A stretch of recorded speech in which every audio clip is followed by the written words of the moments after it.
En línea. Voy a presentar al doctor Samuel Benbermel, médico cirujano por la Universidad Autónoma de México, especialidad en ginecobstetricia y doctor en bioética por la Universidad Anáhuac, con el tema ¿por qué tarda tanto la vacuna en la emergencia sanitaria por el COVID-19 y requisitos éticos mínimos? Doctor Benber, muy buenos días, ¿nos escuchas? Es maestría y doctorado en bioética de la Facultad de Bioética de la Universidad de Anáhuac del Norte, diplomado en colposcopía, diplomado en alta gerencia hospitalaria. En el ámbito laboral ha trabajado tanto en medicina privada como en el sector público. En medicina privada labora en el Hospital Español de México como especialista en ginecología y obstetricia. Y en el ámbito público en la Secretaría de Salud en el Hospital General Dr. Manuel G. González, donde como bioeticista, ocupando del 2007 al 2011 el cargo de jefe de la división de bioética. En el año 2011 ocupa el cargo de director de planeación y desarrollo académico en la Comisión Nacional de Bioética hasta el mes de febrero del 2013. Durante el periodo de 2015-2018 fue coordinador de la maestría de bioética en la Universidad de Anáhuac del Norte.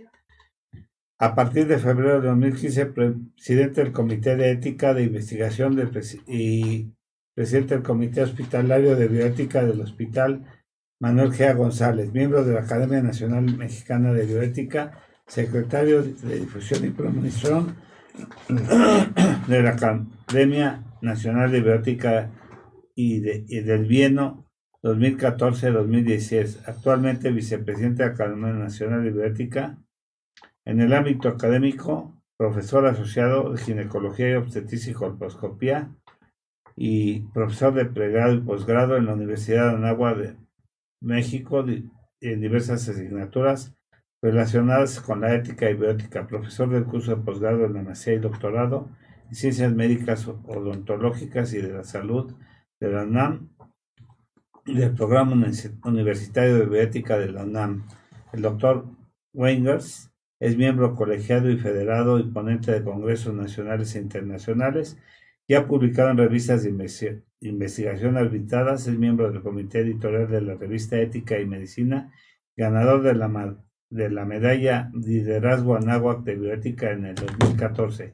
Sus áreas de interés de investigación son principalmente en embarazadas y adolescentes, el juicio moral, el consentimiento informado y asentimiento del síndrome, agotamiento del personal de salud y el lenguaje utilizado en documentos relacionados a la salud. Muchas gracias. Bueno, doctor, muy bien, entonces estamos listos para que nos empiece, por favor. Con mucho gusto, si quieren poner ya mi presentación. Exacto, ya está lista la diapositiva 1. Ok, muy bien. No sé si ya me escucha todo el auditorio ya. Ya escucho. Muy bien. Bueno, pues quiero primero agradecer la invitación del programa Salud para Todos y al Colegio de Ginecólogos y Obstetras, profesor Álvarez Bravo, del cual soy miembro hace más de 30 años, por supuesto. Y también, pues, debido a mi puesto como vicepresidente de la Academia Nacional de Bioética, agradecer también a la gente que me escucha por parte de la Academia. Bueno, vamos a iniciar. Me gustaría mucho comentar que en especial hay como mucha interrogante sobre la posibilidad de que salga una vacuna de manera muy rápida, ¿no? Entonces vamos a platicar un poco de todo lo que conllevan los aspectos éticos para lograr sacar al mercado una vacuna y en este caso, ante la emergencia sanitaria que tenemos, pues de manera tan importante. ¿Me pasan la que sigue, por favor? Ya está, doctor. Bien, entonces, como dice la lámina o la diapositiva, la historia lo demuestra, pequeños sacrificios en algunos pacientes han traído grandes beneficios a toda la humanidad. Me gustaría mucho mencionar que en la historia de la vacuna, cuando inició esto, si me pasan la siguiente lámina, vamos a ver cómo a finales del siglo XVIII, el doctor Edward Jenner, de manera empírica también, sin un método científico muy muy bien estructurado, inyectó a un niño de 8 años para ver qué respuesta tenía del suero de una persona, de las lesiones de una persona que ya padecía la viruela vacuna. Esto fue en mayo del 1796, me pasan lo que sigue. Y entonces, Sí, la que el sigue. que siguió en esto fue casi 100 años después, cuando Pasteur, si me pasan la que sigue, cuando Pasteur, Listo.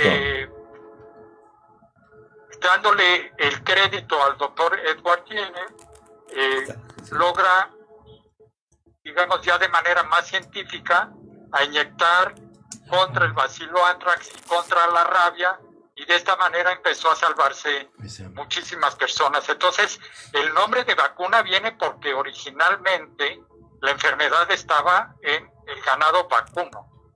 Muy bien. ¿Y hacia dónde quiero dirigir mi plática? Pues hacia donde todos sabemos que en los siguientes 100 años, de 1880 hacia el siglo XX y ahora el XXI, se han hecho abusos, transgresiones éticas en nombre de la ciencia, y esto ha causado pues problemas éticos en la creación de fármacos y vacunas, ¿no? Tenemos me quieren pasar las que siguen, donde dice problema ético, conductas no éticas en el ámbito de la investigación. Listo. Tenemos, por supuesto, muy conocidas las transgresiones éticas que se hicieron por doctores nazis durante los campos de concentración. Y varios años después, 10 y 15 años después, todavía había una gran cantidad de transgresiones éticas que principalmente se llevaron a cabo durante los periodos norteamericanos, ya que se habían llevado a todos los investigadores europeos. Entonces, como pongo aquí en el ejemplo, en la escuela Willowbrook infectaron a niños que tenían con virus de la hepatitis, que estaban mentalmente discapacitados, o en el Hospital Crónico de Enfermedades Judío, inyectaron con células cancerosas a los pacientes. Me pasan la que sigue, por favor. Y así siguieron muchos. El caso más conocido, seguramente por todo el ambiente médico, es precisamente los experimentos Tuskegee, que se hicieron más o menos en 400 personas de afroamericanos, donde se les inyectó la sífilis. Les puedo comentar en este ámbito que pues hay un documento que tuvo que emitir cerca del 2011 la Comisión Nacional de Estudios Biomédicos y de la Conducta Humana de Estados Unidos, pidiendo un perdón y explicando cómo fueron atrocidades y conductas no éticas durante todos estos estudios. Poca gente sabe también que al mismo tiempo se hicieron estudios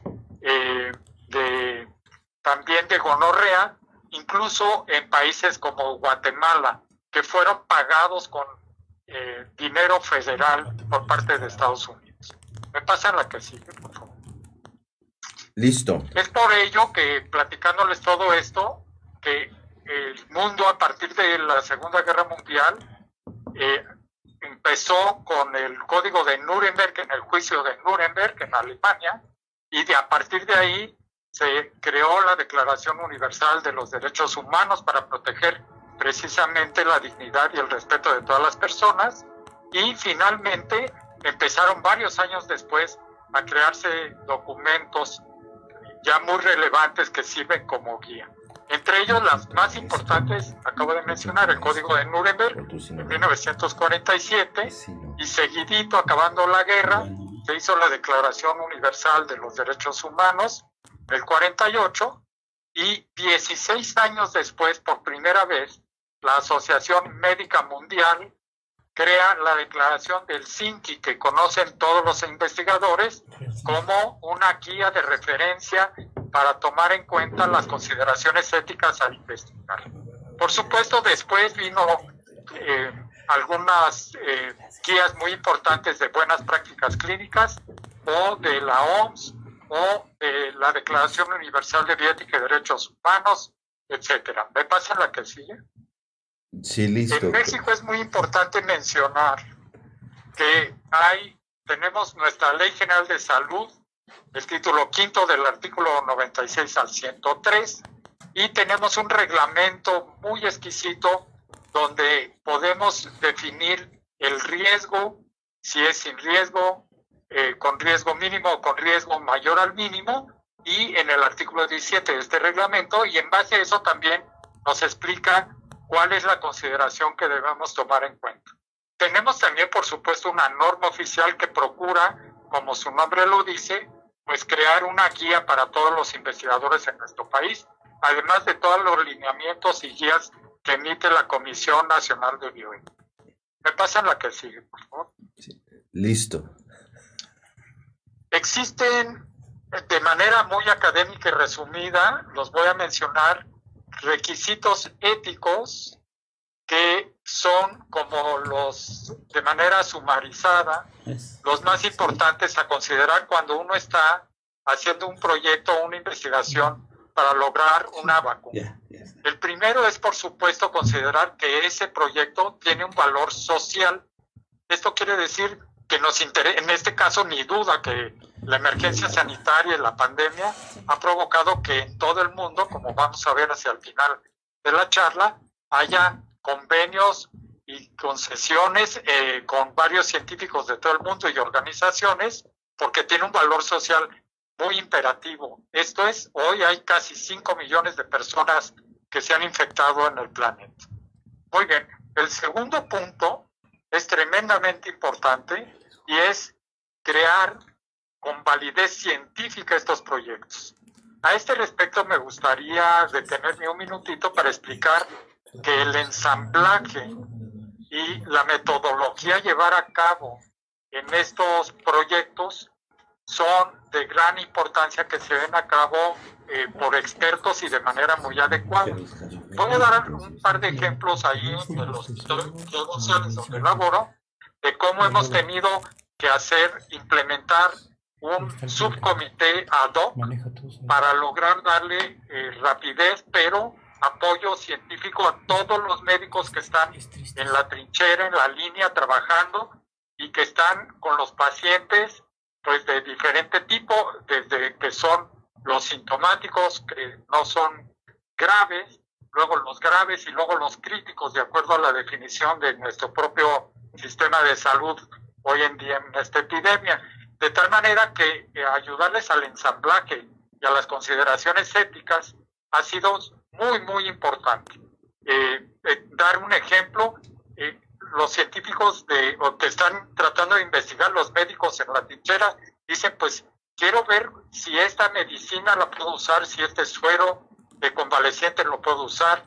Y entonces lo primero es saber si legalmente podemos, y si se puede, basado, como lo voy a mencionar, en el artículo 102 de la Ley General de Salud, pero también que esté hecho de tal manera que pueda ser reproducido y que tenga un grupo de comparación para poder darle validez científica.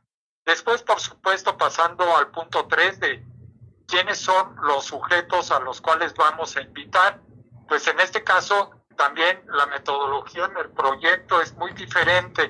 Por eso es que tenemos tantísima noticia. No es lo mismo tratar, ya lo decía la doctora hace un momento, pacientes que son casi asintomáticos, pacientes sintomáticos pero que no son graves, a pacientes graves, que pacientes que están críticos en terapia intensiva e intubados. Entonces, mi grupo al que yo estoy intentando realizar la investigación, pues tiene diferente, digamos, pronóstico, y además, pues toda su sintomatología y daño corporal también es diferente, de tal manera que no es lo mismo incluir a todos, ¿no?, que a un grupo específico. Esto es muy importante cuando hacemos la investigación para promover una vacuna o no.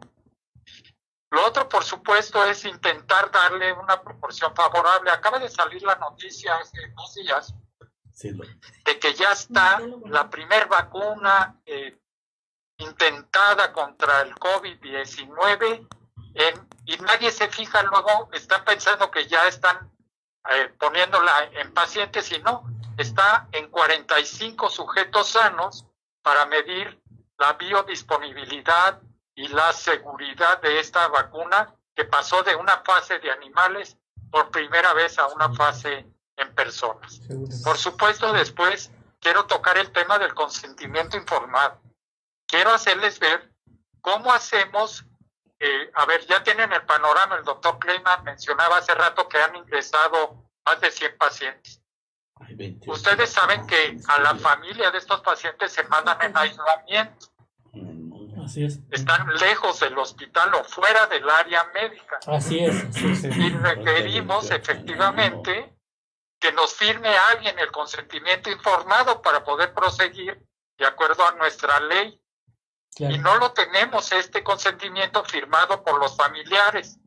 Entonces, en el Hospital Gia González creamos un consentimiento informado con un adendum que dice que debido al aislamiento entendemos que van a dejar en consideración de 2 médicos especialistas la posibilidad de hacer cualquier intervención o maniobra, tanto médica como de investigación, y así estamos resolviendo parcialmente el que nos permitan bajo la libre expresión médica y tratamiento y de investigación el poder hacerlo. Hay gente que está criticando fuertemente esto, pero nos parece que estamos intentando mantener la consideración ética del consentimiento informado para poder tratar e investigar al mismo tiempo en los pacientes.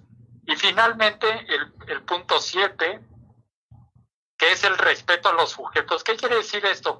Pues es parte del consentimiento informado, pero parte también en base a qué voy a cuidar el riesgo-beneficio, en base a qué voy a cuidar su identidad. No por estar ahí, yo no puedo romper, si es investigación, no puedo romper la confidencialidad ni la privacidad de ese paciente. Entonces debo de codificar toda la información y que quede claramente protegido. También, si estoy haciendo una investigación y obtengo resultados rápidos, ya sean negativos o positivos, puedo explicarle a los demás pacientes que iban a ingresar a la investigación que ya no es necesario porque no va bien ese proyecto, ¿no? Quiero ahora, ¿me pasan la que sigue, por favor? Quiero ahora mencionar el sustento legal. Voy a leer brevemente el artículo 102 de la Ley General de Salud, que dice que se puede autorizar con fines preventivos, terapéuticos, rehabilitatorios o de investigación el empleo en seres humanos de medicamentos o materiales respecto de los cuales aún no se tenga ninguna evidencia científica suficiente de su eficacia terapéutica o se pretenda modificar indicaciones terapéuticas de productos ya conocidos, que esto es lo que más está sucediendo cuando han propuesto la hidroxicloroquina y la citromicina y algunos antivirales. Lo que se ha modificado es la indicación terapéutica y la dosis de administración. Esto se tiene que reportar bajo una metodología y un protocolo que debe de darse a conocer a la COFEPRIS, que es nuestra institución de la Secretaría de Salud que regula los riesgos sanitarios. Y el artículo 103 también dice que puedo tratar a una persona enferma y utilizar estos recursos, aunque estén bajo investigación, siempre y cuando intente disminuir el sufrimiento del paciente y cuente con el consentimiento informado que ya mencioné. Me pasan la que sigue, entonces, para tratar qué se está haciendo en las investigaciones de salud. Es la diapositiva 14, voy a pasar a la 15. La 15. Y me gustaría decir que casi todas las vacunas. Del 103. Es donde dice fase preclínica de investigación. No, la que me gustaría comentar que estas fases preclínicas en animales o en organoides o en tejidos se explora y se investiga hasta con duración de 2 o 3 años previos a poder entrar a una primera fase clínica. De tal manera que es importantísimo esta fase donde aquí tuvimos la oportunidad de que, como ya se había estudiado el síndrome respiratorio del Medio Oriente con un virus que también es coronavirus, entonces había una fase preclínica conocida. Por eso es que empezamos a oír a los 2 o 3 meses que ya se conocía la estructura genética, que ya se sabía cuál eran las partes de ese virus, cómo funcionaba, cuál era el metabolismo, de qué manera infectaba y cómo se reproducía y transcribía este virus dentro del organismo humano. Pasamos a la que sigue. Entonces, ya en las fases clínicas, les acabo de mencionar que salió la noticia, seguramente mucha gente alcanzó a leerlo, ¿no? Se refiere a una introducción de una vacuna para determinar cuáles son los efectos biológicos y la seguridad y parte de la inmunogenicidad. Generalmente se estudia en grupos sanos, no en personas enfermas. En esa fase está apenas nuestras vacunas contra el coronavirus, el SARS-CoV-2. Muy bien, la fase 2 me pasa en la que sigue, se refiere ya a empezar a estudiar a voluntarios, pero hasta en números mucho más grandes, para ver realmente la capacidad de crear anticuerpos contra la enfermedad y seguir manejando la eficacia y seguridad. Y no es hasta una fase 3 donde ya se tiene como objetivo ya manejar la seguridad y efectividad, conociendo todo lo que mencioné previamente, y ya se puede empezar a vacunar a miles de individuos. Como voy a mencionar más adelante, estas fases pueden llevarse, y bien rápido van, cada una medio año cuando menos, ¿no? De tal manera que, ¿qué es lo que está sucediendo en la realidad? Pues que los comités de ética en investigación hoy en día tienen un papel vital para estar revisando estos protocolos de manera acelerada, pero de manera cuidadosa en los aspectos éticos y legales, ¿no? Y de tal manera que el estándar de revisión no debe por ningún motivo relajarse, a pesar de todas las urgencias que pensemos que tenemos, y la seguridad y calidad de todos los ensayos debe estar garantizada. Me pasan, por favor, la 20, la que sigue, en donde dice respuesta coordinada. Sí, listo, les quiero ya mencionar que por primera vez en el mundo, debido a que hay 5 millones de personas que se han infectado, hay una respuesta coordinada mundial donde gran cantidad de institutos nacionales de salud de varios países, la Fundación para los Institutos Nacionales de Salud de Estados Unidos, más de una docena de compañías que trabajan en la industria farmacéutica, los Centros de Control y Prevención de Enfermedades, la Administración de Alimentos y Medicamentos de Estados Unidos y la Agencia Europea de Medicamentos, todos juntos están desarrollando estos proyectos financiados de manera muy cuidadosa en la parte ética y legal para cada país. Aquí en la diapositiva 21, no sé, ojalá lo puedan ver, es la noticia que salió en Uno TV el 18 de mayo que dice: los esfuerzos para encontrar una vacuna contra el nuevo coronavirus comienzan a rendir frutos en Estados Unidos, ¿no? Y anuncia este lunes que tuvo resultados positivos provisionales. Y lo que se refiere es que vacunaron a 45 personas sanas, donde inventaron 3 tipos de dosis para empezar a ver cuál sería la dosis ideal que genera las suficientes anticuerpos en nuestro cuerpo ya en personas enfermas. ¿Me pasan la que sigue? La que sigue, Jesús. Donde dice hechos, para ir concluyendo y cerrando mi presentación, sí, y estar atento a ya está hechos. Dice, no existen vacunas aprobadas para prevenir infección en este momento para el SARS-CoV-2.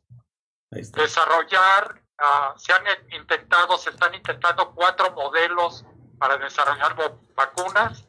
Una de ellas es basada en el RNA mensajero, que es como funciona este coronavirus, es un virus RNA, con la experiencia que ya se tenía en el síndrome respiratorio del Medio Oriente, que se llama en sus siglas MERS. Un segundo proyecto muy importante utilizando como vector a un adenovirus para que a su vez cambie el RNA del virus y deje de ser infectante, ¿no?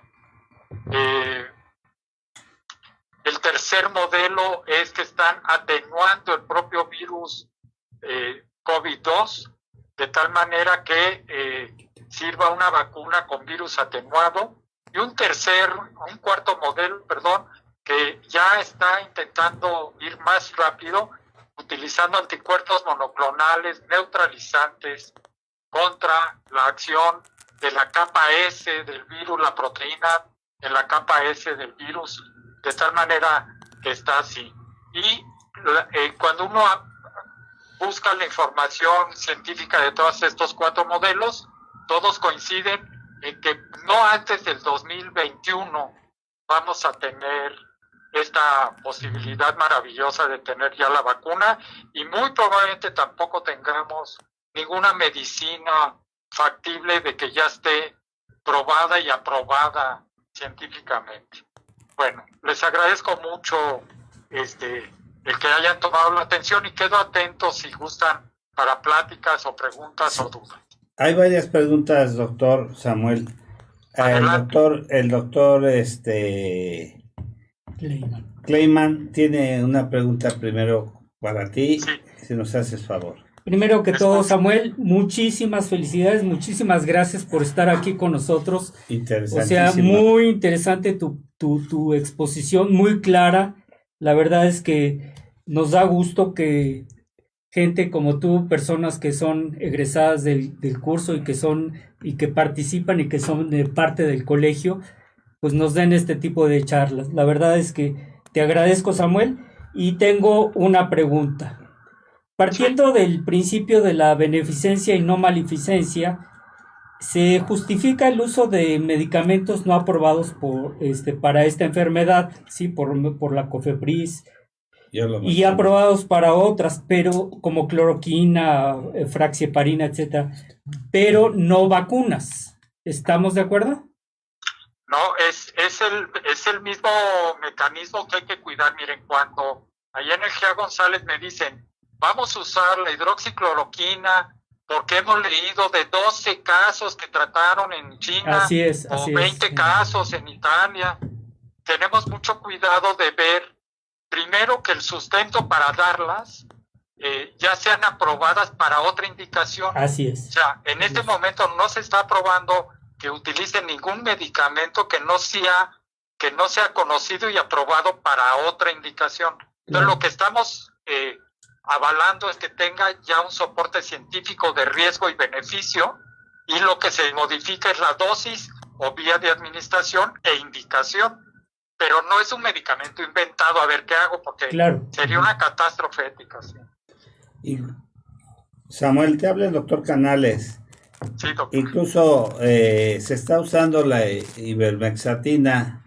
En Puebla la están usando mucho, que es un antiparasitario, si lo conoces. Sí. Y lo están usando como norma en los hospitales, y están usando la hidroxicloroquina en los hospitales del seguro, y están saliendo los pacientes a pesar de los antivirales, el que se está usando en Estados Unidos, que se usa en el ébola y en el SIDA. Aquí no lo tenemos, pero allá les está resultando. El problema es de que en la pandemia pues ya van más de 1 millón, casi 1,5 millones de pacientes infectados. En Estados Unidos ya van más de casi 100,000 muertos. Estamos en una pandemia sin precedentes. Hay más de 20 vacunas en desarrollo, en investigación. ¿Qué va a pasar? ¿Cuál es nuestro futuro? Es muy incierto. En México ya superamos los 50,000 casos, de acuerdo a nuestra Secretaría de Salud, pero tenemos un panorama muy, muy incierto, ¿no? No sé cuál sea tu comentario. Sí, los comentarios son exactamente similares a los que acabo de decir. Primero, basados en la Ley General de Salud de nuestro país, artículos 102 y 103, que nos permiten tomar estos recursos. Segundo, entonces, el Comité Hospitalario de Bioética y el de Ética en Investigación toman una participación muy importante en verificar cuál va a ser el protocolo de tratamiento de estos pacientes, y están basados precisamente en pequeñas publicaciones de casos que van sumando la experiencia, en ese nivel estamos. Entonces lo que estamos procurando es que tengan este sustento mínimo de haber sido ya utilizados para no causarle daño a nuestros pacientes. Y lo que modifican es, vuelvo a decirlo, la indicación o la dosis. Y esto nos da cierta tranquilidad. Y lo otro es que vamos avanzando en la publicación de varios países, Italia, España, China, Estados Unidos, que nos van dando este aliento a decir, sí, vamos a seguir utilizando. Y mi otro comentario es a quién se le está dando y qué medicina y en qué momento. Ese es el tema que al no estar bien protocolizado, uno pensaría que yo lo puedo usar para cualquier paciente. Está ahí la doctora que nos explicaba la coagulopatía y todos estos problemas. En esos pacientes se trata mucho más con cortisona y anticoagulantes y algún antibiótico que en un paciente que recién ingresa y está delicado, pero le va muy bien usando estas medicinas que menciona usted, doctor. Está la doctora Durán que quiere hacer de una pregunta que está haciendo un escucha. Sí, la va a hacer. Un radio escucha, Eva Berenstein nos pregunta, ¿ya contagiada una persona puede salvarse con la vacuna o únicamente sería preventiva? Sí, las vacunas son idealmente, como su nombre lo dice, gracias a Eva, muchas gracias por estar escuchando. Las vacunas son preventivas. Lo que mencionamos hace un momento son algunas medicinas que se dan ya para tratar los casos. Una vez que tengamos la vacuna, seguramente no importará si fuimos o no pacientes, valdrá la pena para reforzar nuestros anticuerpos, porque parece que también hay estudios que la enfermedad no logra dejar una huella de memoria suficiente. Entonces, seguramente nos vamos a tener que vacunar todos y si por desgracia alguien está enfermo, además tratarse. Así es. El doctor Fernando Castillo te quiere hacer una pregunta, doctor. Sí. Doctor Samuel, un gusto escucharlo. Mire, en relación a la pregunta que hizo el doctor Kleiman, Jaime, y la controversia hace un momento que se manejó, de qué se está usando en México y con qué contamos, y qué está autorizado y qué llegó para quedarse, en este caso, estoy enterado, por ejemplo, es un ejemplo de un hospital de la Ciudad de México.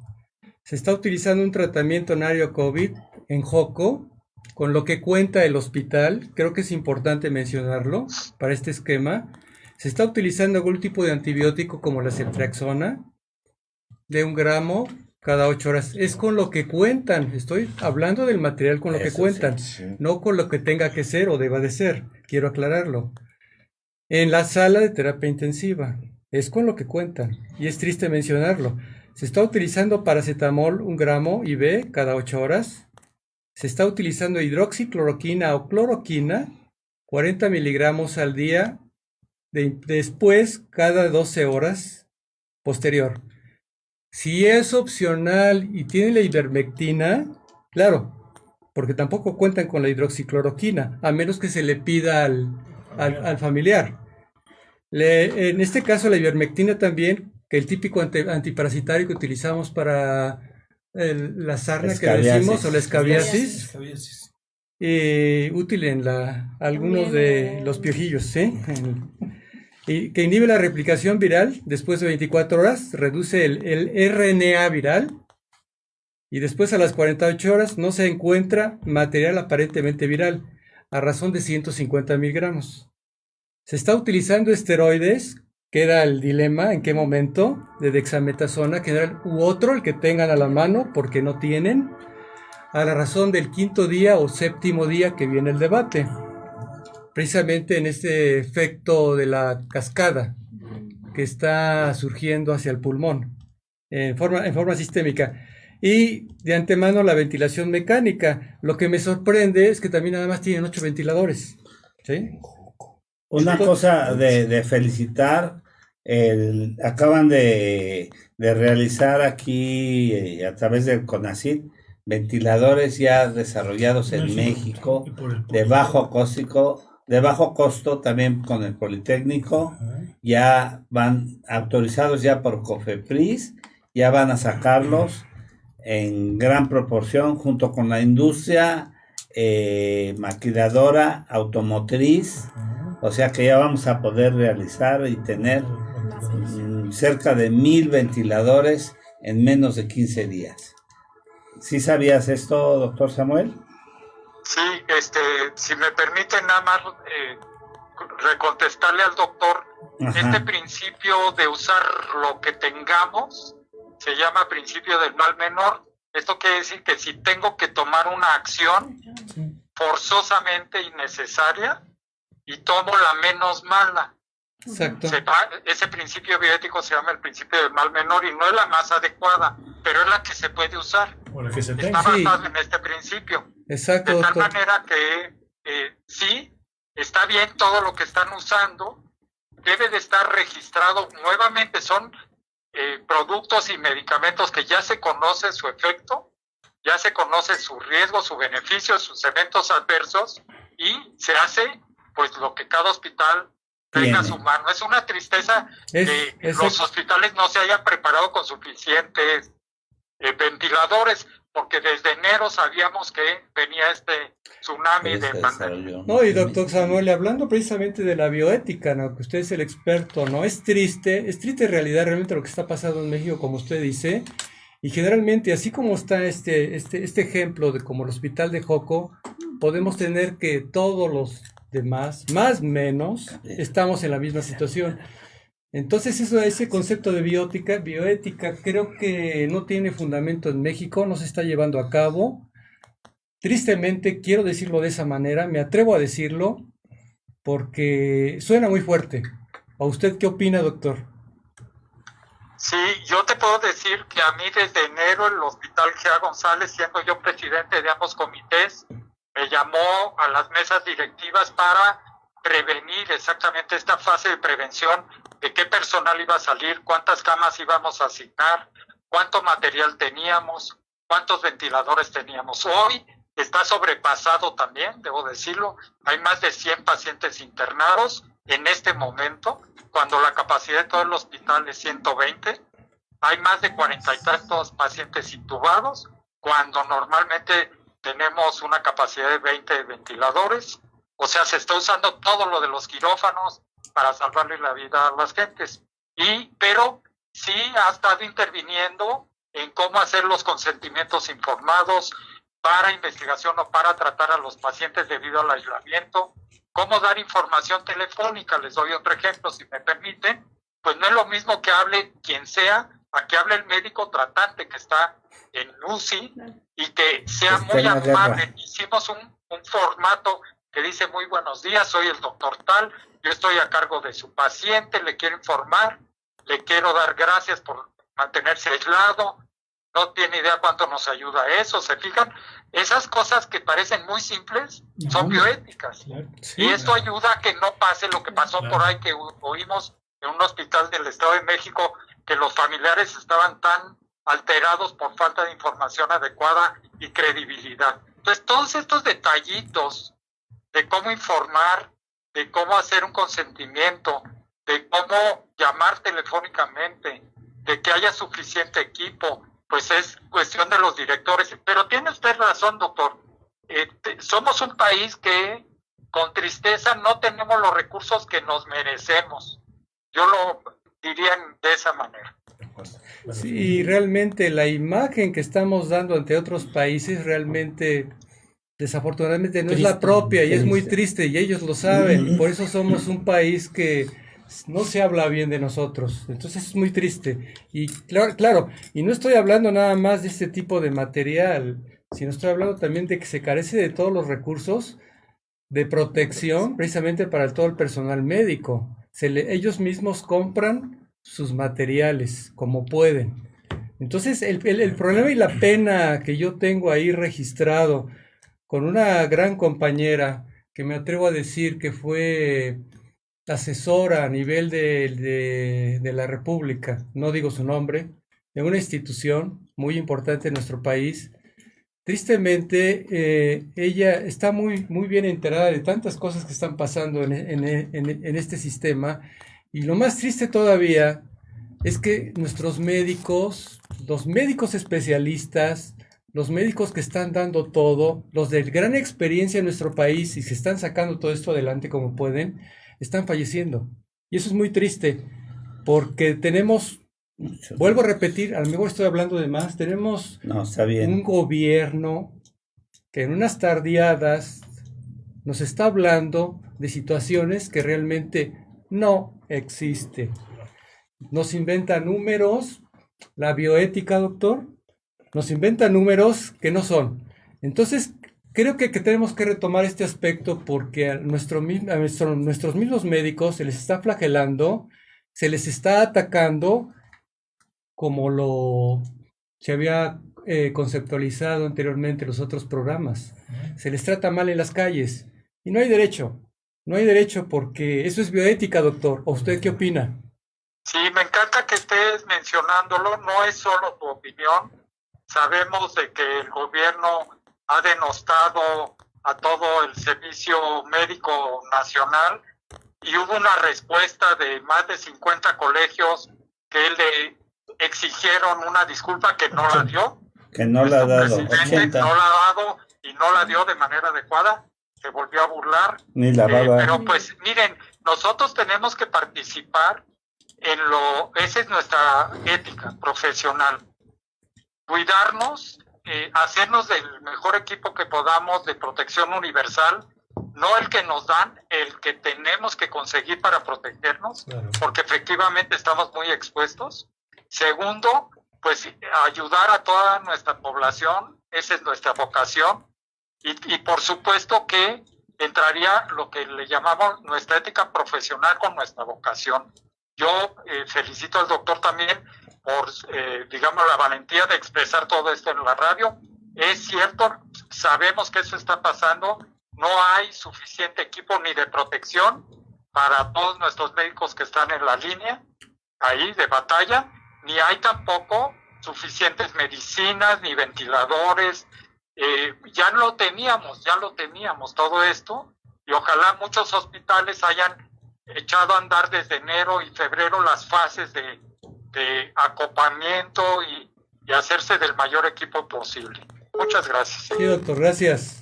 Pues creo que se cortó. No, es una llamada que está entrando. Bueno. Enhorabuena por el Politécnico. Yo soy universitario, pero también soy profesor por oposición por el Politécnico en Medicina y Cirugía. Que han desarrollado esos ventiladores, ojalá y demuestren que todas estas condiciones que nos están presentando hagan que hagamos un país fortalecido a pesar de nuestras autoridades. Claro. Y que estamos viendo que el Seguro Social están presentando unas condiciones donde están teniendo que los colegas que comprar sus equipos de protección.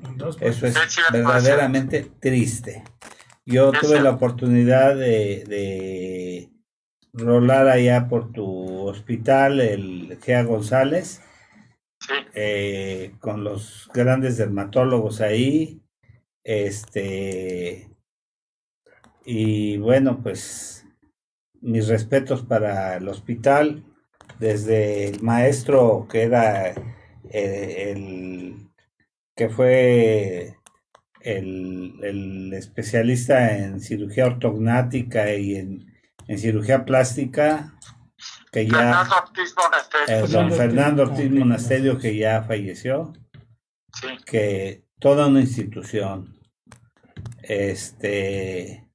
y todo el grupo del doctor Amado Saúl, del doctor Latapí, mi maestro, sí, que eran Obdulia, la doctora Obdulia, que fue directora del dermatológico Pascua, y el doctor Luciano Domínguez, la doctora Teresa Ojayo, y bueno, pues todas ellas, muchos siguen trabajando en el departamento de derma, así es. Fue un placer haber rotado por ahí, y pues, doctor, ¿hay algún lugar donde la gente te pueda localizar?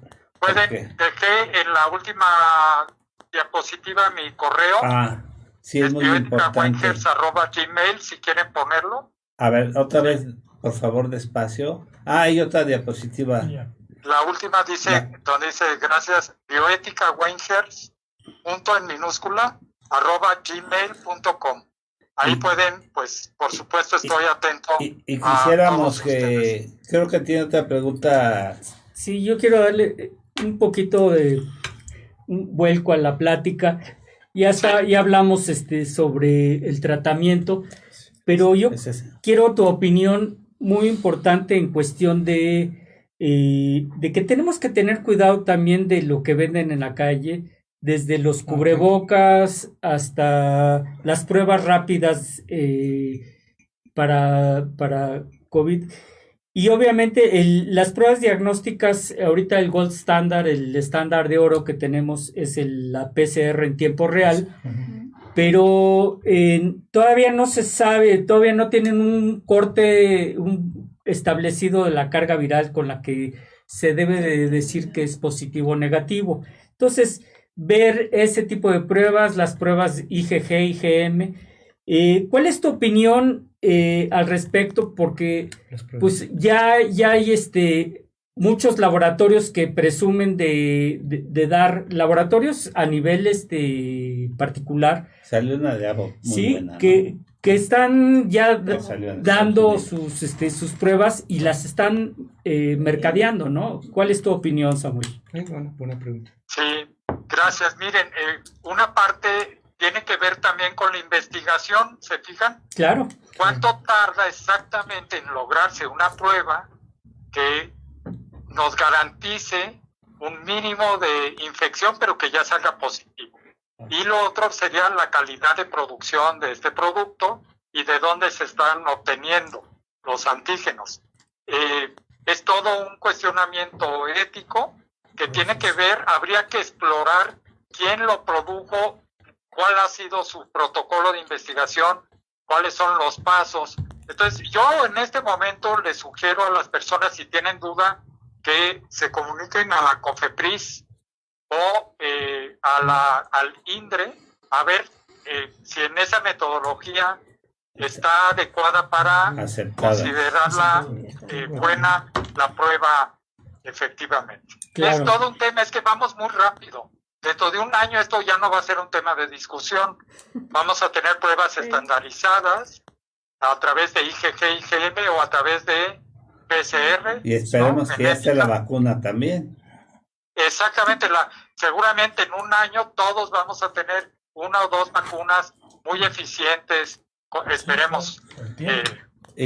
También quisiéramos pedirte que ya pasando la pandemia, un día nos acompañes por acá y nos compartas tu experiencia, pero ya físicamente tenerte aquí, que nos hagas el favor.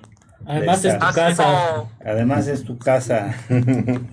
Claro, gracias. Ha sido toda una experiencia el aporte de la bioética. Por un lado el Comité de Bioética Hospitalario y por el otro el de Ética en Investigación. Ha sido toda una experiencia también donde hemos tenido que innovar, crear, ser muy cuidadosos, muy cautos, muy reflexivos. Estamos también en un grupo en línea, tanto en el de Ética en Investigación como en el de Bioética, que es algo muy innovador, que antes no se hacía, validarlo, estas sesiones, etcétera. Les agradezco a todos muchísimo la oportunidad. Muchas gracias, Samuel. Gracias, doctor Samuel. Un excelente día. Muchas gracias. Aquí te vamos a hacer llegar una constancia de agradecimiento del programa a través del doctor Gabriel Rojas. Muy bien, muchísimas gracias. Un saludo a todos, cuídense.